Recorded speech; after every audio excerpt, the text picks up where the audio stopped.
are starting this video off with a whole lot of turtle power. What is up, YouTube and acolytes? You guys know who I am. I am Theblazingdeity. I host a channel with the hottest gaming and comic content is like religion, and we are hopping into a Teenage Mutant Ninja Turtles review, coming off the heels of their 40th anniversary, starting with issue 1. But before we hop into this series review, I want to give you guys a quick summary into the present day. Now, remember in my other videos when I said that the 80s began a time of creative risk and changing the trajectory of characters? The Teenage Mutant Ninja Turtles are a perfect example.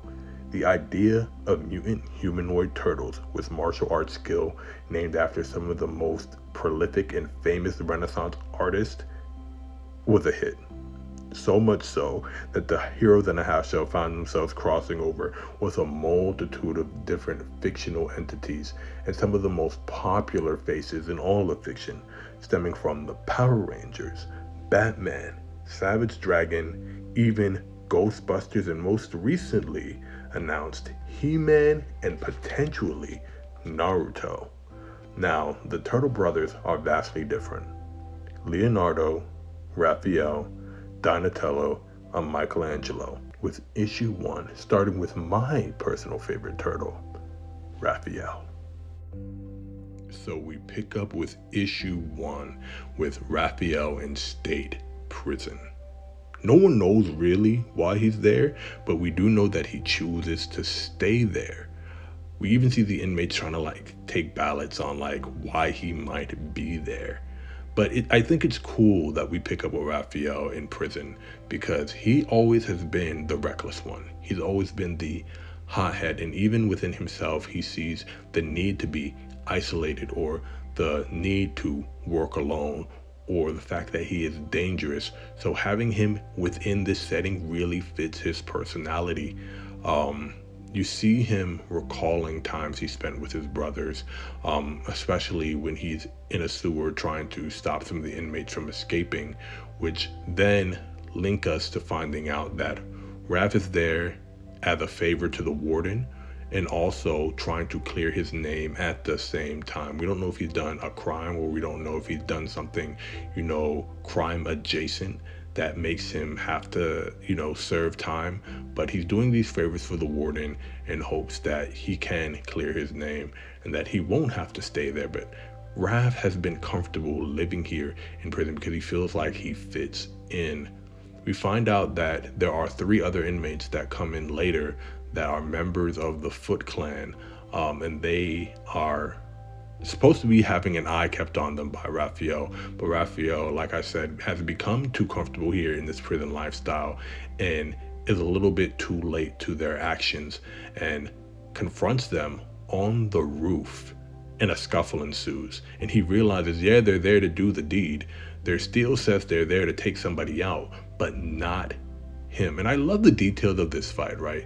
He's not armed with his traditional size. It looks like he has tonfas, and I think that's really, really cool. It's still a very blunt weapon, and it suits the brutality that is Raphael. Very blunt, very straightforward, and I love that aspect. I love the fact that he's using tonfas, right? And the books that you see in one of the panels before that are in his cell aren't for reading. He even says, I always look for fights and I usually find them. And, he has taped them around his body as extra protection, which is ingenious because he's in jail. He could get shivved. Anything could happen to him. And fighting the Foot Clan is definitely a way you can get cut up.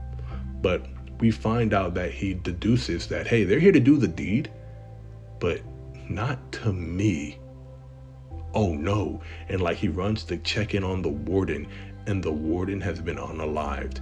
And it looks like Raph was the one who did it because they used the traditional size that Raph uses. And he was set upon immediately by the guards. He's caught pretty much red-handed to what they look like them. He killed the warden. In their perspective, Raphael killed the warden, but he eventually makes his escape. And he's like, I've definitely been set up. If the Foot Clan is after me, then they're definitely after my brother. Then this will be the time that we have to, finally come back together after all this time. we find out that there's also a major player in direct contention with the Foot Clan, right? Or he's working alongside the Foot Clan. I can't really tell by the context, but he says, tell the Foot Clan that the election is as good as ours. So he's either working alongside the Foot Clan or he is working in direct contention with the Foot Clan. I'm pretty sure he's working with them, this new mayor candidate or candidate for the mayor position. I feel like he's working alongside them, and he's like, yeah, tell the Foot Clan we're definitely a shoe-in for government power, right?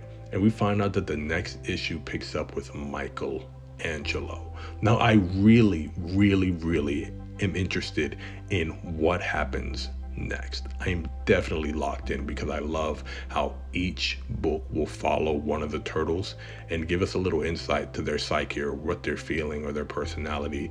We see that Raphael in this particular issue is a little bit reminiscent of the Good Times, but he's more stoic. He's more brooding. He's like, yeah, those were good times, but I need to leave those in the past. I need to, clear my name for whatever these people think I did that they want to serve me time for. He's really trying to push the memories of being around his brothers down. And I think it's like a self-loathing or like him punishing himself somehow. But I'm sure we'll find out what that is in the very next issue when he meets up with Michelangelo. Now, me personally, I think it's an 8 out of 10. I don't think it's a 9. I do think it's an 8. I feel like if it were more than just, Raph fighting, the 3 prisoners or the 3 members of the Foot Clan, I might have done a little bit more, but I do like the world building so far. It's going to be a story of the brothers trying to reconnect while they are under duress and under scrutiny, not from just a government and legal perspective, or Raph being now a fugitive on the run, but just trying to rekindle something with one another. But let me know what you think, and I'll make sure to get you guys with issue review number 2, Michelangelo, really soon.